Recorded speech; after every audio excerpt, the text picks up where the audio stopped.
Vijay sir வந்து சின்ன வயசுலயே அவர் ஒரு அண்ணனா ஒரு அப்பாவா மேல மரியாதை கொடுத்தோம். அவர் வரும்போது அவர் மேல செருப்பு வீசப்பட்டதாக ஒரு தகவல் இருக்கு. அதை பத்தி நம்ம பேச வேண்டிய அவசியம் இல்லை. அது தவறுன்னு நம்ம சொல்ல முடியாது. இருந்தாலும் முயற்சி செஞ்சிருக்கணும். அதன் அடிப்படையில் தான் அண்ணி வந்து சில பேர் பார்க்க முடிஞ்சு, சில பேர் பார்க்க முடியும். அவ்வளவுதான். உங்களுக்கு டிஎம்கே சைட்ல இருந்து ஒரு அதிருப்தி இருக்கா? இதன் பிறகு நாங்கள் கட்சி நடத்துக்கு நான் வழி நடத்துவேன். இந்த மாதிரி வார்த்தை சொன்னாதான் அவங்க கலைஞ்சு போவோம். அந்த நேரத்துல பேசின வார்த்தையை அதை பிளான் பண்ணி பேசல. ஆமா. இப்போ அவர் எதிர்த்த அதே வாரிசு அரசியல் தான் இங்கேயும் வருது. அப்பா செய்த நன்மையை நாங்கள் செய்யணும்னு சொல்லிட்டு அவங்க ஆசைப்படுறாங்க. நம்ம கேட்டமான்றலாம் இன்னும் யாரும் சொல்லலை. அண்ணா மறைஞ்ச பிறகு கலைஞருக்கு வாய்ப்பு கொடுக்கலையா? கலைஞர் மறைஞ்ச பிறகு இப்போ ஸ்டாலினுக்கு வாய்ப்பு கொடுக்கலையா? தலைவர் வந்து அவர் உயிர் தியாகம் கொடுத்து இப்போ கட்சிக்கு விமோச்சனம் கொடுத்துருக்காங்க. இன்னைக்கு கல்யாண நாள், இன்னைக்கு அவங்களுக்கு பட் கல்யாண நாளில் கொண்டாடல. இன்றைக்கி மட்டும் நான் வீட்டை விட்டு வெளியே வர மாட்டேன், நான் ஒரு ரூம்லேயே தான் இருந்து இருப்பேன்னு சொல்லிட்டு இன்றைக்கி வரல. அவங்க கூடயே இருந்து எல்லாத்தையும் பார்த்துருக்காங்க. இப்போ இந்த ஒரு மாதம் அவங்க இல்லைன்னு சொன்னோன்னா அவங்களுக்கு பாதிப்பு இருக்குன்னு நம்ம கேள்வியே இருக்கக்கூடாது. அவர் ஏற்படுறது கண்டிப்பாக 100% அந்நியார் அவர்களுக்கும் அவன் மகளுக்கெல்லாம் தாங்க முடியாத ஒரு இழப்பு.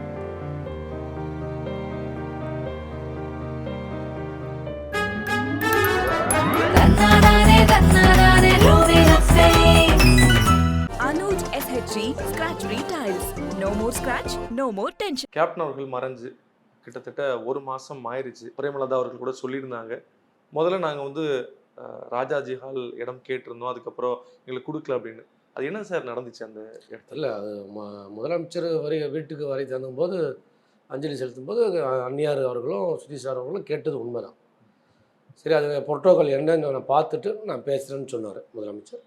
சரி, போய் அங்கே போய் பார்த்துட்டு அரசு மரியாதைலாம் கொடுக்குறேன்னு சொல்லிட்டு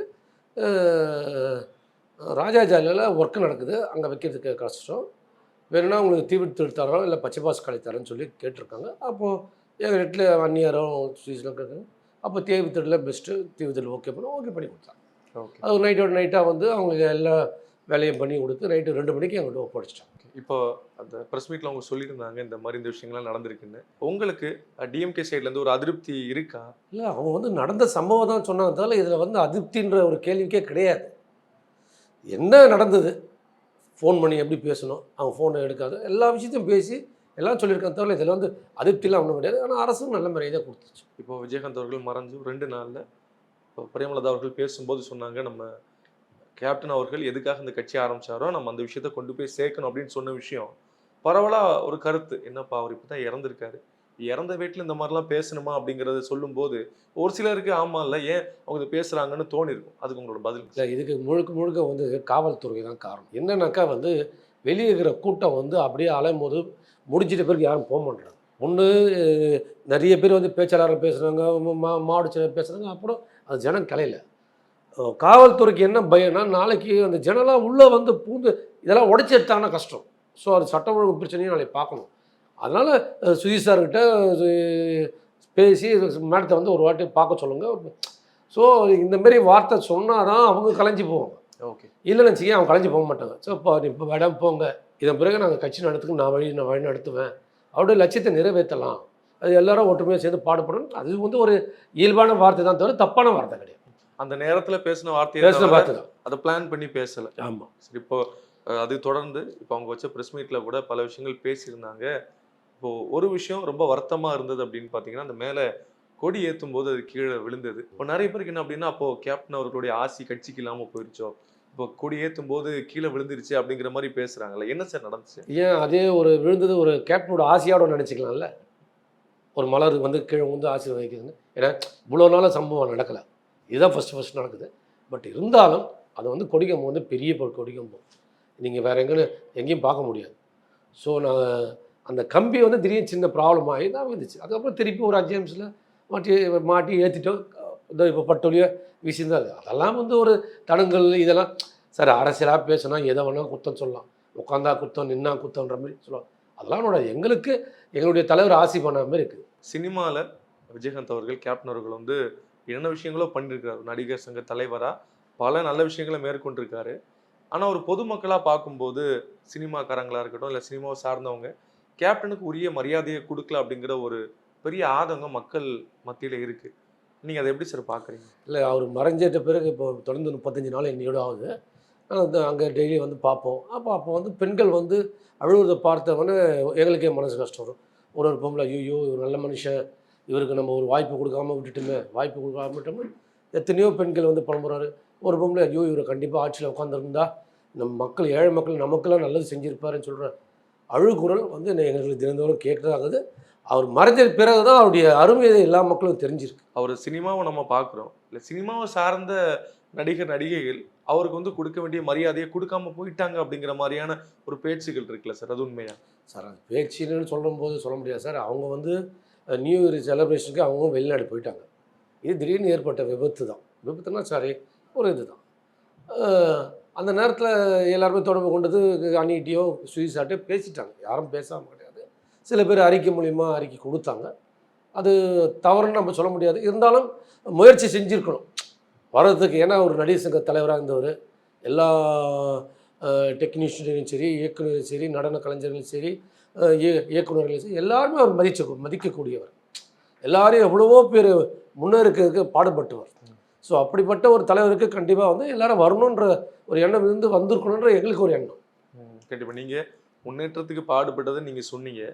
அதுக்கு ஒரு படி தாண்டி அவங்களுக்கு பிரச்சனை வரும்போது முன்னாடி போய் நின்னார் அப்படிங்கிறது மக்களுடைய ஒரு ஏக்கம். ஏன்னா நடிகர் சங்கத்தில் அவர் இருக்கும்போது எத்தனை நடிகர்களுக்கு பிரச்சனை வந்துச்சு. ஒரு பஞ்சாயத்து அப்படின்னா நைட்டு ஃபுல்லாக அவர் தூங்காமல் அவங்களுக்காண்டி பேசியிருக்காரு அப்படின்லாம் நாங்கள் கேள்விப்பட்டிருக்கோம். அது மக்களுக்கும் தெரியுதுல்ல. அப்படி இருக்கும்போது வந்து பார்க்கணும் அப்படிங்கிறது மக்களுடைய கொதிப்பாக இருக்குல்ல சார்? மக்களோட கொதிப்பு வந்து ஒரு நியாயமாக தான் இருக்கலாம், நம்ம தப்பு சொல்லக்கூடாது. ஸோ அவங்களுடைய சூழ்நிலை வந்து அவங்க வெளிநாட்டில் மாட்டி நிற்காங்க சில பேர். அதை வந்து நம்ம தவறுன்னு எடுக்க முடியாது, தவறு இல்லைன்னு எடுத்துக்கவும் முடியாது. ஆனால் பட்டு எங்களுடைய கோரிக்கை ஒரு ஆதங்கன்றது கண்டிப்பாக வந்திருக்கணுன்றது தான் எங்களுடைய ஆதங்கம். நிறைய நடிகர்கள் வந்தாங்க. அதுலேயும் குறிப்பாக சொல்லணும் அப்படின்னா ரஜினி அவர்கள் வந்தாங்க, கமல் சார் வந்தாங்க, இப்போது விஜய் அவர்களும் வந்திருந்தாங்க.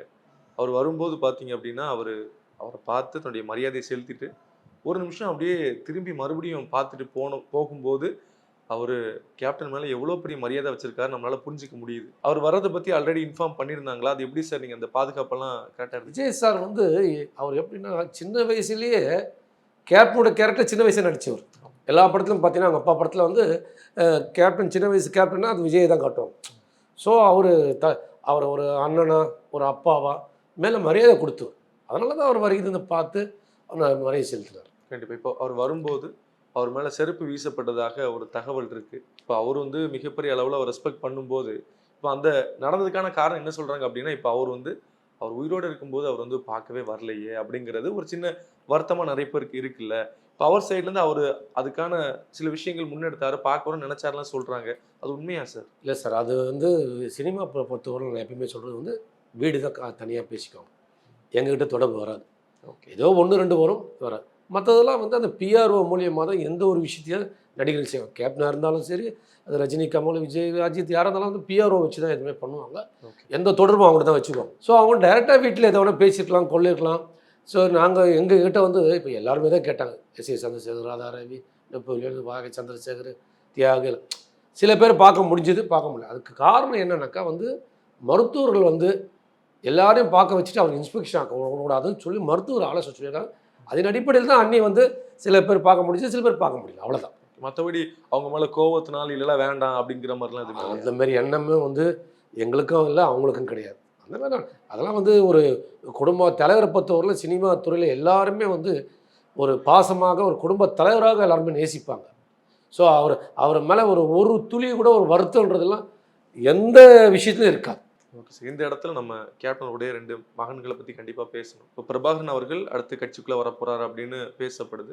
அது மாதிரி சண்முக பாண்டியன் அவர்கள் சினிமாவில் இருக்கிறாரு, தொடர்ச்சியாக நடிக்க போகிறான்னு இருக்கும்போது நடிகர்கள் சார்பாக நடத்தின அந்த கூட்டத்தில் கூட நிறைய பேர் நான் வந்து சண்முக பாண்டியன் அவர்களுக்கு துணையாக சில விஷயங்கள்லாம் பண்ணுவேன், நடிக்க வைப்பேன் அப்படிலாம் சொல்கிறாங்கல்ல. இப்போ இத்தனை நாளாக அவர் நடிச்சுக்கிட்டு தான் இருக்காரு, எதுவுமே பேசாமல். இன்னைக்கு வந்து இப்படிலாம் போகிறது ஒரு கபட நாடகம் மாதிரி இல்லையா? கபட நாடகம்லாம் சொல்ல முடியாது. தலைவர் வந்து அன்னைக்கு வந்து விஜய்க்கு வந்து செந்தூர் பாண்டிய பண்ணி கொடுத்தாரு. ஸோ அதன் பிறகு வந்து அவர் பிஎன்சி ஏரியாவில் நல்லா அறிமுகமானார். அதே போல் சூர்யாவுக்கு பெரியண்ணன் படம் கொடுத்தாங்க. ஸோ அவங்க 2 பேருக்கும் அந்த படத்துலேருந்து நல்லா லிஃப்ட் ஆகிட்டான்னு அவங்களுக்கும் தெரியும், அவங்க குடும்பத்துக்கும் தெரியும். அந்த நன்றி. ஸோ தலைவர் பண்ண மாரி, ஏன்னா இப்போ அவர் மறைஞ்சிட்டார், அதேமாரி அவங்க மகனுக்கு நம்ம செஞ்சு கொடுத்தா ஒரு பெருமைன்னு தான் அவங்க நினைக்கிறாங்க. ஒரு இது வந்து தவறாலாம் நினைக்கக்கூடாது. இது எல்லாருமே இன்றைக்கி விஜயோட இப்போ கேட்கலாம், இது லாரன்ஸ் கேட்டார், விஷால் கேட்டார், சூர்யா எல்லாமே கேட்பாங்க. அது ஏன்னா தலைவர் எவ்வளோ பேர் வாழ வச்சிருக்காருல்ல, சரி அவங்க மகனுக்கு நம்ம ஏன் பண்ணக்கூடாதுன்னு அவங்க ஒரு நல்ல எண்ணத்தில் தான் சொல்லிக்கிறாங்க, தவிர தவறான எண்ணம்லாம் கிடையாது. இப்போ கேப்டன் அவர்கள் திமுகவை விமர்சனம் பண்ணும்போது கடுமையாக விமர்சனம் பண்ணாரு. முக்கியமாக அது ஒரு வாரிசு கட்சி அப்படின்னு சொல்லிட்டே இருந்தார். இப்போ தேமுதிகலையும் பார்த்தீங்க அப்படின்னா இப்போ அவருக்கு அப்புறமா பிரேமலதா அவர்கள் உள்ள வந்திருக்கிறாங்க. இப்போ அடுத்தபடியாக விஜய் பிரபாகரன் அவர்கள் உள்ள வரப்போறான்னு சொல்றாங்க. இப்போ அவர் எதிர்த்த அதே வாரிசு அரசியல் தானே இங்கேயும் வருது. இல்லை அவர் பார்த்துங்க, கலைஞரை வந்து எதிர்த்தாரு மட்டும் இல்லை, ஜெயலலிதாவும் தான் எதிர்த்தார். இல்லை வாரிசுங்கிற இல்லை பேர்ல இல்லை, ஒரு நிமிஷம். அது வந்து யார் முதலமைச்சராக இருந்தாங்களோ அவர் எதிர்த்தார். ஆனால் தனிப்பட்ட முறையில் அவர் வாழ்க்கையில் யாரையும் அவர் விமர்சனம் கிடையாது. கலைஞரை இது வரைக்கும் கலைஞர் தான் சொல்லுவதை தவிர கருணாநிதினு சொன்னதே கிடையாது. ஏன்னா அவர் தனிப்பட்ட முறையில் அவர் மரியாதை, ஏன்னா அவர் திருமணத்தை நடத்தி வச்சவர் அவர் தான், அவருக்கு பொன்மையாக நடத்தி வச்சது கேப்டன் தான். அப்படி தானே தவிர அப்படி கிடையாது. இப்போ இருக்கிற சூழ்நிலையில் பார்த்தீங்கன்னா இந்தியா முழுவதுமே வந்து ஒரு கட்டத்தில் வீடு இல்லைன்னா அடுத்தது அவங்க வீட்டில் இருக்கவங்க தான் இப்போ வர நிலைமை இந்தியா ஃபுல்லாக வந்துடுது, இங்கே மட்டும் இல்லை. ஸோ அது ஒன்றும் தப்பான விஷயமும் கிடையாது. தொண்டர்களாம் எல்லாரும் மாவட்டமும் நிர்வாகிகளும் ஒன்று சேர்ந்து ஏற்றுக்கொண்ட பிறகு அதை பற்றி நம்ம பேச வேண்டிய அவசியம் இல்லை. இப்போ உங்கள் கட்சியில் எல்லாருக்குமே அவருடைய தலைமை பிடிச்சிருக்கு, அவருக்கு சப்போர்ட் பண்ணுவாங்களா சார்? இது வந்து நாங்கள் இப்போ இல்லை, 2012 கேட்டுன்னு அவங்களை பொறுப்பு போடுங்கன்னு. அவர் கட்சியில் ஒரு 2018-19 முன்னாடி தான் போட்டார், சரிங்களா? இப்போ வந்து பொதுச்செயலாளருக்கு காரணம் என்னன்னாக்கா, இப்போ ஒரு பாராளுமன்ற தேர்தல் வருது, தலைவரால் வந்து அந்த கையெழுத்தெல்லாம் போட முடியாமல் கை இப்படி ஆகி போச்சு. ஸோ அதனால என்ன பண்ணிட்டாங்க, கையெழுத்து போகிறதுக்கு ஒரு ஆட்லேட் ஒன்று, அதனால தான் அண்ணி வந்து நாங்களே வந்து பொதுச்செயலாகி இப்போ அவங்க எல்லாத்தையுமே அவங்க கையெழுத்து போட போகிறோம். அதுதான். ஏன்னா அது ஏன் கேட்டேன் அப்படின்னா, சில பத்திரிகையாளர்கள் என்ன சொல்லியிருந்தாங்க அப்படின்னா, சண்முக பண்டிட் அவர்கள் இப்போ கேப்டன் இல்லைங்கிறத தவிர அவங்க இன்னும் கீழே இறங்கி போயலாம் இல்லை, இன்னும் அவருக்கான செல்வாக்கு அப்பாக்கான பேர் இருக்க தான் செய்யுது. நீங்கள் ஏதோ வாழ்க்கை கொடுக்குற மாதிரி இப்படி பேசி ஏன் அவங்களை இன்னும் கொஞ்சம் கஷ்டப்படுத்துறீங்கிற மாதிரியான விஷயங்கள் சொல்லியிருந்தாங்க. அப்பா செய்த நன்மையை நாங்கள் செய்யணும்னு சொல்லிட்டு அவங்க ஆசைப்பட்றாங்க. நம்ம கேட்டமான்றலாம் இன்னும் யாரும் சொல்லலை. அது அவங்களா விருப்பப்பட்டு நாங்கள் படம் பண்ணித்தரோம் அப்படின்னு அவங்க சொன்ன வார்த்தை. இது வந்து நீங்கள் அவங்கள்ட்ட தான் கேட்கணும் தவிர நம்ம இதில் போய் வருத்தப்படுறதோ நம்ம போய் கேட்டதாலும் கிடையாது. இது முழுக்க முழுக்க அவங்களுடைய கருத்தாக சொன்னது தான். இப்போ விஜயகாந்த் அவர்களை நாங்கள் வந்து எந்த சாதியோ மதமோ அப்பாற்பட்டு தான் பார்க்குறோம். அவர் வந்து அந்த அளவுக்கு மக்களால் ஈர்க்கப்பட்ட ஒரு தலைவர். இப்போது பிரேமலதா அவர்கள் பேசும்போது சொல்லியிருந்தாங்க, இப்போ அவருடைய மறைவை விட்டு ஈஸ்வரன் கோயிலுக்கு நீங்கள் தீபம் ஏற்றி ஆராதனை பண்ணுங்க அப்படிங்கிற மாதிரி சொல்லியிருந்தாங்க. அந்த இடத்துல பார்க்கும்போது ஒரு மற்ற மதக்காரங்களா இப்போ அவங்க சொல்லும்போது நீங்கள் கோயில் மட்டும் சொல்கிறீங்களே, இப்போது சர்ச்சுக்கு போய் ப்ரே பண்ணுங்கன்னு ஒரு வார்த்தை சொல்லலை. இப்போ அந்த மாதிரி இருக்கும்போது அவங்க வெறும் அந்த மதத்தை மட்டும் சொல்லும்போது அவர் மக்களுக்கான தலைவரை தாண்டி ஒரு மதத்துக்கான தலைவராக ப்ரொஜெக்ட் பண்ணுற மாதிரி இருக்குது. இல்லை நீங்கள் இப்போ ஒன்று பாருங்கள், எங்கள் கட்சியில் வந்து உண்மையிலே தமிழ்நாட்டில் எல்லா கட்சியிலையும் மதப்பிரிவு எஸ்சி பிரிவு இருக்கும். ஆனால் எங்கள் கட்சியில் தலைவர் அது வரல இதுவரையிலும் போடவே இல்லை. யாருமே இருக்கக்கூடாதுன்னு, யார் ஜாதி மதம் பார்க்கக்கூடாதுன்னு சார். அதேமாரி வந்து ஒவ்வொரு வருஷமும் பொங்கல்னா விழா கொண்டாடுவோம், கிறிஸ்மஸுக்கு விழா கொண்டாடுவோம், ரம்ஜானுக்கு கொண்டாடுறோம். எங்கள் கட்சியை பொறுத்தவரை எந்த ஜாதியும் எந்த மதமும் பார்க்கல. இங்கே அண்ணி சொன்ன விஷயம் என்னன்னாக்கா, இவங்க ஒரு இந்து, ஒரு விமோச்சனம் பொறுக்கணும், மார்கழி மோசம், ஸோ அது பண்ணணும், புரியுதுல? நம்ம ஒரு ஐதீகப்படுகிறது. இப்போது இஸ்லாமியருக்கு ஒரு ஐதீகப்படி இருக்கும், அவன் அங்கே போய் அதுதான் பண்ண முடியும். நம்ம தொழுகை பண்ணும்போது அவருக்காக சேர்ந்து தொழுகை பண்ணுங்க, ஜெபம் பண்ணும்போது சேர்ந்து அது வந்து அதான் சொல்லுங்க, புரிஞ்சு வச்சுக்கோங்க. அது வந்து நம்ம வந்து சொல்லாமல் செய்யறவங்க எவ்வளோ பேர் இருக்காங்க. ஆமாம், புரியுதா? அது நம்ம சொல்லி தான் அவங்க செய்யணும் அப்படி கிடையாது. அது அவங்களுடைய மனசு, அவங்களுடைய விருப்பம். ஸோ எல்லாரும் பண்ணுறாங்க. இப்போ இங்கே வராங்க, எந்த மதம் ஜாதி மதம் பார்க்காம எல்லாரும் வராங்க, எல்லாருக்கும் போகிறோம், எல்லாரும் இந்த சாப்பாடு வாங்கி சாப்பிட்றாங்க. நான் என்ன சொல்கிறேன்னா, இப்போ இந்து சாப்பிட்றாங்க, முஸ்லீம் சாப்பிட்றாங்க, கிறிஸ்டின் தான் சாப்பிட்றாங்க. இந்த இடத்துல யாரும் மத வேறுபாடு பார்க்கல. மக்கள் அதை பார்க்கல. நீங்கள் தலைமை அதை பார்த்துடக்கூடாதுங்கிறதுக்காக தான் அது. இல்லை அப்படி நாங்கள்லாம் யாரும் பார்க்குறது கிடையாது. மற்ற சமுதாயமும் யாரும் இது மாதிரி தலைவரையோ அண்ணியோ தப்பாக நினைக்க மாட்டாங்க. டிஎம்டிகேவுடைய அரசியல் வளர்ச்சி இத்தனை நாள் கேப்டன் இருக்கிற வரைக்கும் ஒன்றா இருந்துச்சு. இப்போ பொதுச் செயலாளரை தேர்ந்தெடுத்திருக்கிறீங்க. இதுக்கப்புறமா கட்சி எப்படி இருக்கும் சார்? சார் இப்போது கட்சி வந்து உண்மையிலே சொல்கிறேன், தலைவர் வந்து நான் எங்கேயுமே சொல்கிறது தான், அவர் உயிர் தியாகம் கொடுத்து இப்போ கட்சிக்கு விமோச்சனம் கொடுத்துருக்காரு. இன்றைக்கி தமிழ்நாடு ஃபுல்லாக எங்கே பார்த்தாலும் பட்டி தொட்டியோடு கேப்டனுடைய படம் வச்சு ஒரு அஞ்சலி செலுத்தாத கிராமமே இருக்காது தமிழ்நாடு முழுதும். இன்றைக்கி ஒரு 12,000 பஞ்சாயத்துக்குன்னா அந்த 12,000 பஞ்சாயத்தில் ஒரு இடத்துல ஒரு 10 இடம் பண்ணியிருப்பாங்க. அப்படி பண்ணியிருக்காங்க. இது வந்து யாருன்னா வெளி மாவட்டத்துலேருந்து வரவங்க எங்ககிட்ட சொல்கிறது, இதுவரை எந்த தலைவருக்கும் அப்படி பண்ணலை, முதல்ல கேப்டன் தான் பண்ணிடுறாங்க. அதே மாதிரி இப்போ இன்றைக்கி சின்ன குழந்தைவர்களும் கேப்டன் விஜயகாந்த் வந்து தெரிகிற அளவுக்கு ஆயிடுச்சு. ஸோ கண்டிப்பாக இப்போ சில இடத்துல சர்வே எடுக்கிறாங்க. சர்வே எடுத்து பார்த்தோன்னா எங்களுடைய வாக்கு சதவீதம் அதிகமாக கூடியிருக்குது. 18%, 20% வரதுலாம் ஒரு தொகுதியில் எடுத்து விவரம் வெளியே சொல்கிறாங்க. உங்களை மாரி யூடியூப்லலாம் கண்டிப்பாக வந்து எங்களுடைய வளர்ச்சி வந்து அதிகமான வேகத்தில் வளர்ச்சி வரும். இப்போ ஒரு மக்களுடைய மனநிலையை நான் கேட்குறேன். மக்கள், தொண்டர்கள், கட்சியில் இருக்கிறவங்களே ஒரு மனிதருக்காக தான் அந்த கட்சியை எல்லாருமே போட்டுனாங்க, அதுக்கு பின்னாடி தொடர்ந்து வந்தாங்க. இப்போ கேப்டன் அவர்கள் இல்லை அப்படிங்கிறப்போ மக்கள் மறுபடியும் கேப்டனுக்காக உங்களுடைய கட்சிக்கு வாக்களிப்பாங்களா? ஏன் சார், இப்போது அண்ணா மறைஞ்ச பிறகு கலைஞருக்கு வாய்ப்பு கொடுக்கலையா? கலைஞர் மறைஞ்ச பிறகு இப்போ ஸ்டாலினுக்கு வாய்ப்பு கொடுக்கலையா? அதே போல் எம்ஜிஆர் மறைவிட்ட பிறகு ஜெயலலிதாவுக்கு வாய்ப்பு கொடுக்கலையா? அதெல்லாம் அப்படி கிடையாது. ஒரு கட்சின்னா தலைவர் இருக்கவரெலாம் அவர் உருவாக்கினவர். ஸோ அண்ணா உருவாக்குனார், கேப்டன் உருவாக்குனார், எம்ஜிஆர் உருவாக்குனார். ஸோ அவங்களுக்கு அதுக்கு அடுத்த கட்டத்தை அரசியலாக பண்ணிட்டு தான் போகும். இப்போது கலைஞர் வீட்டில் கலைஞர் குடும்பத்தில் இருந்துட்டாங்க. இப்போ அதிமுக அந்த குடும்பம் இல்லை, அவருக்கு எம்ஜிஆருக்கு வாரிசு யாரும் இல்லை, ஸோ ஜெயலலிதா காமிச்சு. ஸோ இப்போ தலைவருக்காக இப்போ அண்ணி இருக்காங்க. அது அடுத்தது நீங்கள் சொன்ன மாதிரி விஜய் பிரபாகரனும் கண்டிப்பாக வந்து தமிழ்நாடு முழுவதும் தேமுதிக பிரச்சாரம் செய்து தான் போகிறாரு. அவருடைய பாதையை விழிவுமனம் எடுத்து கண்டிப்பாக தான் ஒரு வளர்ச்சி பாதையில் தான் கொண்டு போகும். அதில் எந்த மாற்று கருத்தும் கிடையாது. நாடாளுமன்ற தேர்தல் வரப்போகுது. எல்லா கட்சியும் பார்த்தீங்கன்னா தங்களுடைய பலத்தை காட்டுறதுக்காக சேலத்தில் மாநாடு போடுறாங்க. டிஎம்கே, விசிகா திருச்சியில் ஒரு மிகப்பெரிய மாநாடை காட்டி தன்னோட சக்தியை காட்டுறாங்க. அந்த மாதிரி நீங்கள் ஒரு பெரிய மாநாடு போடுறதுக்கான வாய்ப்பு இருக்கா? உங்களுடைய கூட்டத்தை கூட்டத்துக்கான சூழல் இருக்கா? இல்லை, நாங்களாம் வந்து மாநாடு போடலாம்னு சொல்லி அந்நியார் அவர்களை பொதுச்செயலாளர் மாரி நாங்கள் பிளான் பண்ணி தான் இருந்தோம். அது இடையில் இந்தமாரி துயர சம்பவம் ஆகிப்போச்சு. அதனால் 30 நாள் முடிஞ்சிச்சு. இன்றைக்கி கல்யாண நாள், இன்றைக்கி அவங்களுக்கு. பட் கல்யாண நாளாக கொண்டாடல. இன்றைக்கி மட்டும் நான் வீட்டை விட்டு வெளியே வர மாட்டேன், நான் ஒரு ரூம்லேயே தான் இருந்து இருப்பேன்னு சொல்லிட்டு இன்றைக்கி வரல. ஸோ நாளையிலேருந்து 1ஆம் தேதியிலேருந்து நாங்கள் எங்களுடைய அரசியல் வேலையை ஆரம்பிச்சிடுவோம். தினந்தோறும் வருவாங்க, உட்காருவாங்க. தலைமை நிர்வாகி, மாவட்ட செயலர் மீட்டிங் கூட போட போகிறோம். அது அண்ணி வந்து தேதி சொல்லுவாங்க. போட்டு நாங்கள் என்னென்ன யார்கிட்ட கூட்டணி போகணும், பேசணும், எல்லாருடைய கருத்து கேட்டு அதுக்கேற்ற மாதிரி நான் முடிவெடுப்போம். இப்போ தேமுதிக யாருடைய கூட்டணி இருக்க போகிறாங்க அப்படிங்கிற ஒரு பேச்சு ஒரு பெரிய லெவலில் பேசப்படுது. முக்கியமாக ஏடிஎம்கே கூட்டணியில் இருப்பாங்களா, இல்லைன்னா மோடி தலைமையிலான கூட்டணியில் பாஜக கூட இருப்பாங்களா அப்படிங்கிற பேச்சு இருக்குது. யார் பக்கம் கூட? யார் பக்கம்னு இன்னும் நாங்கள் யாருமே முடிவு பண்ணல, அண்ணியும் முடிவு பண்ணல. விரைவில் வந்து தலைமை நிர்வாகிகளுடைய கூட்டம் போட போகிறாங்க. அது பிறகு மாவட்ட செயலர் மீட்டிங்கு இன்னொரு 10 நாளில் பார்ப்போம். ஸோ அந்த 10 நாளில் வந்து அந்த மாவட்ட செயலருடைய கருத்தை நாங்கள் கேட்போம், யாரோட கூட்டணின்னு. ஸோ அவங்க சொன்ன கருத்தை கேட்டு அதுக்கு ஏற்றாப்போல யார் அதிகமான வாய்ப்பு சொல்கிறாங்களோ அவங்கள்ட்ட நாங்கள் மூவ் பண்ணி பார்ப்போம்.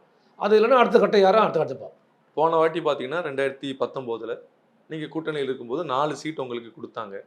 இப்போது ஒருவேளை நீங்கள் வந்து ஏடிஎம்கே கூட்டணிக்கு போனால் கூட இப்போ நீங்கள் வந்து அந்த 4க்கும் மேற்பட்ட சீட்டை கேட்கறதுக்கான வாய்ப்பு இருக்கா, இல்லைன்னா அது எப்படி சார்? இல்லை, நாங்கள் எந்த கூட்டணி போகணும்னு சொல்லிட்டு இன்னும் முடியவே அதுக்குள்ளே நம்ம சீட்டை பற்றிலாம் நம்ம பேச முடியாது. முடிவு பண்ணால் தானே அவங்களுக்கு எவ்வளோ கூட்டணி இருக்குது. இப்போ திமுக தனித்து இல்லாட்டி கூட்டணிங்கிற முடிவாது இல்லை, அதெல்லாம் இன்னும் எதுவுமே இன்னும் ஒரு வார்த்தை எதுவுமே நாங்கள் பேசியிருக்கோம். அன்னி பொதுச்செயலாளர் ஆகிட்ட பிறகு ஃபஸ்ட்டு உட்காந்து 4 மண்டலமாக நாங்கள் ஒரு மாநாடு போகலான்னு பிளான் பண்ணி வச்சுருந்தோம். அதுக்குள்ளே இந்த சம்பவம் வந்துச்சு. சரி, இந்த சம்பவத்தை முடிச்சோடனே இப்போ போன வாரம் தலைமை நிர்வாகம் எல்லாம் பேசணும். சரி, 1ஆம் தேதி மேலே நம்ம அரசியல் ரீதியாக உட்காந்து பேசுவோம்னு சொல்லி முடிவு பண்ணிக்கிறோம். அந்த சனிக்கிழமை ஞாயிற்றுக்கிழமை நாங்கள் பேசுவோம். நீங்கள் இன்னும் கூட்டணிக்கு போகலை, ஏதாவது அழைப்பு வந்திருக்கா இது வரைக்கும்? என்கிட்ட எல்லாம் எதுவும் வாய்ப்பு வந்தில்லை. அது அன்னிக்கிட்ட வந்ததா இல்லை சுயசாட்டை வந்ததாலும் அது எங்களுக்கு தெரியாது. கண்டிப்பாக அது ஒன்றும் எங்கிட்ட தகவலும் சொல்லலை. ஓகே, இப்போது ஒருவேளை நீங்கள் தனித்து களம் காண்றீங்க அப்படின்னா உங்களுடைய மோட்டிவ் என்ன வரும்? என்ன சொல்லி மக்கள்கிட்ட ஓட்டு கேட்பீங்க? உங்களுடைய அஜெண்டா என்ன? இல்லை சார், அது தனியாக கூட்டணியாக இது பாராளுமன்றம், புரியுதுங்களா? சட்டமன்றம்னாட பரவாயில்ல, நம்ம தைரியமாக தனியாக போதலாம். இது பாராளுமன்றம். ஏன்னா அது அவங்க தான் காங்கிரஸா பிஜேபியா அவங்க தான் ஆட்சி ஆள போகிறோம். ஸோ ஒரு சைடு பக்கமாக போனால் தான் நமக்கும் ஒரு கட்சிக்கு நல்லாயிருக்கும். அதனால் வந்து ஏதாவது ஒரு கூட்டணி அமைக்க ஒரு வாய்ப்பு இருக்குது. கண்டிப்பாக சார். இப்போ நீங்கள் சொல்லும்போது இன்னைக்கு அவருடைய கேப்டன் அவர்களுடைய திருமண நாள், பிரேமலதா அவர்கள் பேசும்போது கூட சொன்னாங்க, அழுதுகிட்டே சொன்னாங்க, இந்த ஒரு நாள் நீ யாருமே கூப்பிடாதீங்க, நான் அந்த ஒரு ரூமில் தான் இருப்பேன் அப்படின்னு. அவங்களோட மனையில் இன்னைக்கு எப்படி சார்? அவங்கள பேசுனீங்களா? அவங்க எப்படி இருக்காங்க சார்? இன்றைக்கி கேப்டன் பொறுத்தவரையிலும் பார்த்தீங்கன்னா ஒரு நல்ல மனிதராக, ஒரு உச்சக்கட்ட நடிகராக, ஒரு மாபெரும் அரசியல் தலைவராக, எத்தனையோ ஏழை மக்களுக்கு உதவக்கூடிய ஒரு தலைவராக அவங்க கூடயே இருந்து எல்லாத்தையும் பார்த்துருக்காங்க. இப்போ இந்த ஒரு மாதம் அவங்க இல்லைன்னு சொன்னோன்னா அவங்களுக்கு பாதிப்பு இருக்குதுன்னு நம்ம கேள்வியே இருக்கக்கூடாது. கண்டிப்பாக 100% இல்லை, 1000% அவங்களுக்கு பாதிப்பு இருக்கும். ஏன்னா வந்து அப்படிப்பட்ட மனுஷன் அவர். அது குடும்பம்னா குடும்பத்தை நேசிப்பார், மக்கள்னா மக்களை நேசிப்பார், ரசிகர்னா ரசிகரை நேசிப்பார், தொண்டர்னா தொண்டரை நேசிப்பார். அப்படிப்பட்ட தலைவர் அவர் இழப்புன்றது கண்டிப்பாக 100% அந்நியார் அவர்களுக்கும் அவங்க மகளுக்கெல்லாம் தாங்க முடியாத ஒரு இழப்பு தான். நன்றி sir. Okay sir, thank you sir.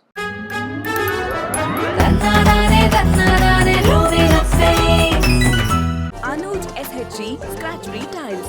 No more scratch, no more tension.